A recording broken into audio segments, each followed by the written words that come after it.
Books, screen, phone, हर जगह हम print letters देखते हैं। हमारे बच्चे भी यही प्रिंट लेटर्स देखते हैं। फिर हमारे बच्चों को कर्सिव सिखाना क्यों जरूरी है और हमारे बच्चे कर्सिव सीखकर करेंगे भी क्या? ऐसे कई बार क्वेश्चंस आते हैं पेरेंट्स से। मेरा नाम सानिया वसाया है। मैं एक स्पेशल एजुकेटर, पेरेंट कोच और लिंग्विस्टिक कंसल्टेंट हूँ। और कई बार पेरेंट्स मुझसे आकर पूछते हैं कि मैम, हमारे बच्चों को कर्सिव लेटर सिखाना है तो हम कब से स्टार्ट करें, या फिर मेरा बच्चा कर्सिव राइटिंग सीखता ही नहीं है और लिखता भी नहीं है, तो मैम हम क्या करें? तो आइए इस वीडियो में हम डिटेल में बात करते हैं कि कर्सिव हैंडराइटिंग कब सिखाना चाहिए, क्यों सिखाना चाहिए और सिखाना चाहिए भी कि नहीं, यानी कि बच्चों को कर्सिव राइटिंग लिखना जरूरी है भी या नहीं। पहले समझते हैं, कर्सिव राइटिंग स्टार्ट करने से पहले हर बच्चे को एक राइटिंग सीक्वेंस फॉलो करना होता है। अब ये राइटिंग सीक्वेंस क्या है? आपने देखा होगा कि जब बच्चे छोटे हैं तो वो सीधा भागना शुरू नहीं करते।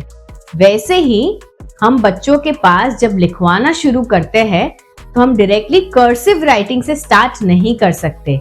इसीलिए हमें एक सीक्वेंस, प्रॉपर सीक्वेंस फॉलो करने की जरूरत है। तो ये सीक्वेंस क्या है? पहला है कि हम बच्चों के पेंसिल कंट्रोल को डेवलप करें। पेंसिल कंट्रोल यानी कि उनकी पेंसिल ग्रिप, पेंसिल पकड़ने का तरीका, ये डेवलप होना जरूरी है। उनके fine motor skills, gross motor skills, eye hand coordination, ये सब कुछ ठीक होना, प्रॉपरली डेवलप होना जरूरी है। और ये हम clay activity, zipping activity, buttoning activity, ये सारी चीजों से कर सकते हैं। उसके बाद आता है ट्रेसिंग द लाइंस, यानी कि पेंसिल कंट्रोल वर्कशीट्स करवाना, standing line, sleeping line, slanting line, curves, circle, scribbling, crayons देना बच्चों को, वाटर कलर्स देना, फिंगर पेंटिंग करवाना, ये सारी चीजों से बच्चों का फिंगर कंट्रोल और पेंसिल कंट्रोल डेवलप होता है। उसके बाद आते हैं प्रिंट लेटर्स। प्रिंट लेटर्स वही होते हैं जो आप न्यूज़पेपर, फोन्स या टीवी में देखते हैं। हालांकि हमारे बुक्स भी प्रिंट लेटर्स में ही प्रिंट होती है। और उसके बाद आते हैं कर्सिव राइटिंग, जो बिल्कुल भी ऑप्शनल है। बच्चों को कर्सिव सिखाना बिल्कुल भी जरूरी नहीं है। पहले तो समझ लेते हैं कि कर्सिव राइटिंग एक बहुत ही कॉम्प्लेक्स प्रोसीजर है, जहां पे बच्चों के fine motor, gross motor, eye hand coordination, curves, joint writing में लिखना, स्पेसिंग, ये सब कुछ बहुत मैटर करता है। और 4 से 5 साल का बच्चा अभी तो सर्कल बनाना ही सीखा हुआ होता है कि हम उसे अगर कर्सिव राइटिंग लिखने के लिए कहे तो वो फ्रस्ट्रेट हो जाते हैं। वो कर्व्स में प्रॉपरली लाइन स्पेसिंग के साथ नहीं लिख सकते। प्रिंट लेटर्स लिखने में भी उन्हें प्रॉब्लम होती है, तो कर्सिव तो बहुत दूर की बात है। बच्चों का रिस्ट भी डेवलप हो रहे हैं और उसके साथ साथ उनका बोन, जो इनर बोन है, वो भी 6 साल तक डेवलप होता है।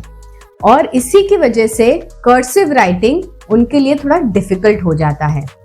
पहले अगर हम सीक्वेंस फॉलो करें और फिर कर्सिव राइटिंग इंट्रोड्यूस करें तो बच्चों के लिए ये इजी और एंजॉयबल टास्क हो जाता है।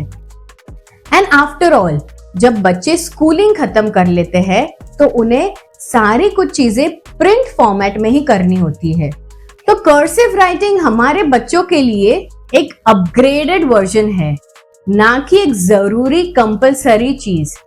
अगर आपके बच्चे कर्सिव राइटिंग में नहीं लिख रहे हैं या नहीं लिखना चाह रहे हैं तो प्लीज उन्हें फोर्स मत कीजिए, बिकॉज ये उनके लिए राइटिंग टास्क और भी टीडियस और बोरिंग बना देगा। और अगर आपके बच्चे एंजॉय कर रहे हैं, कुछ नया सीखना चाह रहे हैं, अपनी हैंडराइटिंग इंप्रूव करना चाह रहे हैं, कैलीग्राफी सीखना चाह रहे हैं, तो फिर आप बिल्कुल कर्सिव इंट्रोड्यूस कीजिए। बट 6 साल या 7 साल के बाद, जब आपके बच्चों ने अपनी राइटिंग की एबिलिटी फुल्ली डेवलप कर चुकी है, उसके बाद ही आप कर्सिव राइटिंग इंट्रोड्यूस कीजिए। Till then, stay tuned for more videos and please like, share and subscribe. Thank you so much.